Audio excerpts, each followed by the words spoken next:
ఖమ్మంలో మున్నేరు నదికి వచ్చిన వరదలు తీరని కష్టాన్ని మిగిల్చాయి. ఒక్కసారిగా వరద తమ ఇళ్లను చుట్టుముట్టడంతో కట్టుబట్టలతో బయటకు వచ్చామని బాధితులు కన్నీటి పర్యంతం అవుతున్నారు.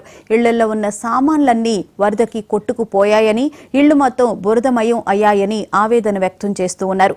ప్రభుత్వం తమను ఆదుకోవాలని బాధితులు కోరుకుంటున్నారు. ఖమ్మంలో వరద బాధితుల ఆవేదనపై మరింత సమాచారాన్ని మా ప్రతినిధి రామకృష్ణ అందిస్తారు. జరిగినటువంటి నిన్న మున్నేరు సంబంధించినటువంటి వరదల వల్ల ఖమ్మం నగరం మొత్తం కూడా అతాకుతలం అయింది. మొత్తం కూడా మున్నేరు పరిసర ప్రాంతంలో ఉన్నటువంటి ప్రాంతాలు మొత్తం కూడా నేట మునగడంతో ఇళ్లలో ఉన్నటువంటి సామాన్లు మొత్తం కూడా నేట మునిగినటువంటి పరిస్థితి ఉంది. మనం ఇప్పుడు ఖమ్మంలో ఉన్నటువంటి కాల్వడ్డులో ఉన్నటువంటి మంచికంటి నగర్లో ఉన్నాం. ఇక్కడ మనం చూస్తున్నాం మొత్తం కూడా ఇళ్లలో ఉన్నటువంటి సామాన్లు మొత్తం కూడా నేట మునిగినాయి. ఏ సామాన్లు కూడా పనికొచ్చే పరిస్థితి లేదు. నిన్న మొత్తం కూడా జల దిగ్బంధంలోనే ఉన్నాయి. ఈరోజు మధ్యాహ్నం నుంచి ఇప్పుడు కొంత వరద ఉధృతి తగ్గడంతో వాళ్ళందరూ కూడా ఆ నీళ్లలో ఆ ఇళ్లలో ఉండేటటువంటి ఆ సామాన్లను తీసుకొని ఆ ఇళ్ళు మొత్తం కూడా శుభ్రం చేసుకునే పనిలో ఉన్నారు. నిన్న మొత్తం కూడా ఇళ్ళు మొత్తం జల దిగ్బంధంలో ఉండటంతో ప్రాణాలు అరచేత పట్టుకొని తమ ప్రాణాలు నిలిపితే చాలు అని చెప్పి వాళ్ళందరూ కూడా ఆ సామాన్లు వదిలేసి వెళ్ళిపోయినటువంటి పరిస్థితి ఉంది. మనం ఇక్కడ చూస్తున్నాం మొత్తం కూడా వాళ్ళు కట్టుబట్టలతోనే మిగిలామని చెప్పి వాళ్ళు చెప్తున్నటువంటి పరిస్థితి ఉంది. ఇంట్లో ఉన్న సామాన్లు మొత్తం కూడా బురదమయమయ్యాయి. ఒక్కటి కూడా పనికిరాదు, కేవలం కట్టుబట్టలతోనే మేము ఉన్నామని చెప్పి వాళ్ళు ఆవేదన వ్యక్తం చేస్తున్నటువంటి పరిస్థితి ఉంది. ఇక్కడ మనతో స్థానిక మహిళలు ఉన్నారు. ఏంటమ్మా మీ ఇంట్లోకి నీళ్లు వచ్చాయా? చూడండి, వందెత్తి పోసుకుంటున్నాం. అంతా బియ్యం అన్ని వస్తున్నది కూడా తెలియకుండా పోయినాయి. పక్కపాటలు పరుపులు అన్ని తడిసినాయి. ఈడియో తీయండి, ఏదంతా ఈడియో తీసుకోండి. మరి ఘోరం. ఈసారి అయితే తినటానికి కూడా లేదు. ఈసారి చదువుకోవడానికి కూడా మాకు అవకాశం దొరకలేదు. మాకు ఏదన్నా ఒకటి సాయం చేయాలి. అన్ని కాలిపోయినాయి, ఫ్రిడ్జులు కాలిపోయినాయి, టీవీలు కాలిపోయినాయి, కూలర్లు పోయినాయి, అన్ని పాడైపోయినాయి. డ్రెస్సింగ్ టేబుల్ మొత్తం నీళ్ళు అండి. ఇల్లే మురిగిపోయినాయి. చూడండి, అసలు ఏమన్నా సామాన్ ఏం లేవు సార్. బియ్యం కూడా నానిపోయినాయి. గ్యాస్ ఎవరు లేరు సార్.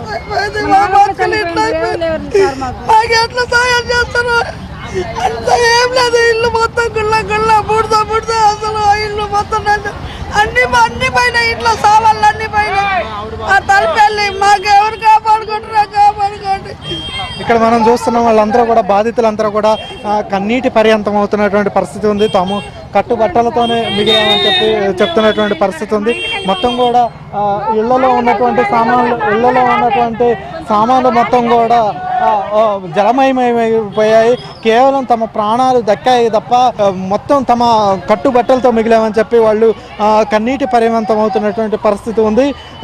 నిన్న మొత్తం కూడా తమ ప్రాణాలు కాపాడుకోవడానికే సరిపోయింది. ప్రాణాలతో మిగిలి ఉంటే చాలు అని చెప్పే పరిస్థితి నిన్న ఉంది. ఈరోజు ఇంటి వద్దకు వచ్చి చూసేటప్పటికి మొత్తం కూడా జల దిగ్బంధంలోనే మొత్తం కూడా బురదమయమని చెప్పి వాళ్ళు చెప్తున్నటువంటి పరిస్థితి ఉంది. ఇక్కడ మనం చూస్తున్నటువంటి పరిస్థితి ఉంది. మొత్తం కూడా జలమయమైనటువంటి పరిస్థితి ఉంది. మొత్తం బురదమయమైనటువంటి పరిస్థితి ఉంది. ఏమీ కూడా పనికిరామని తాము కట్టుబట్టలతోనే మిగిలిపోయామని నిరాశలు అని చెప్పి వాళ్ళు చెప్తున్నటువంటి పరిస్థితి ఉంది. చెప్పండి అండి, నాదే సార్. కొత్తగా 4 రోజులైంది పెట్టి 47వ డివిజన్ నుంచి మాట్లాడుతున్నాం. మేము మైనార్టీస్ సార్. ఈ సామాన్ అంతా నాది మొత్తం ఖర్చు అయిపోయింది సార్. ఇది మొత్తం 3-4 లక్షల నష్టం వచ్చింది సార్. బొక్కలగడ్డ 47వ డివిజన్ సార్. ఎట్లా అండి, సామాన్లు నష్టపోయారా? మేము ఉండటానికి అసలు స్థలం లేకుండా మేము అంతా తడిసి 30 మా మంచాలు, టీవీలు, బియ్యం, బళ్ళు అన్ని కొట్టుకుపోయినాయి. నీళ్ళు మొత్తం వచ్చినాయి. కట్టుకున్న బట్టలతోనే బియ్యం అన్ని తడిసిపోయినాయి. కింటా బియ్యం అన్ని మొత్తం తడిసిపోయినాయి. ఏమి లేవండి. ఒక్క లోపల చూడండి అంతా కలిసింది. ఏం లేదు. నా పిల్లలు నేను కట్టుకున్న బట్టలతో పోయినాయి. టీవీతోనే సహా పోయినాయి. ఏం లేదండి. కట్టుకున్న బట్టలతోనే వచ్చినాం మేము. ఏం లేదు. చూస్తున్నాం మొత్తం కూడా బాధితులు మొత్తం కూడా కన్నీటి పర్యంతం అవుతున్నటువంటి పరిస్థితి ఉంది. ఎక్కడ చూసినా కూడా బాధితులు ఇదే చెప్తున్నారు. మొత్తం కూడా తాము కట్టుబట్టలతోనే మిగిలిపోయాము, నిరాశలు అయిపోయాము, కేవలం ప్రాణాలతోనే బయటపడ్డాము తప్ప మొత్తం తమ మొత్తం కూడా ఆస్తులు మొత్తం కూడా దాంట్లోనే ధ్వంసమైపోయాయి, వరదల్లోనే ధ్వంసమైపోయాయి. తమను ప్రభుత్వం ఆదుకోవాలని చెప్పి బాధితులందరూ కూడా చెప్తున్నటువంటి పరిస్థితి ఉంది. కెమెరా పర్సన్ గణేష్తో రామకృష్ణ, మహా న్యూస్, ఖమ్మం.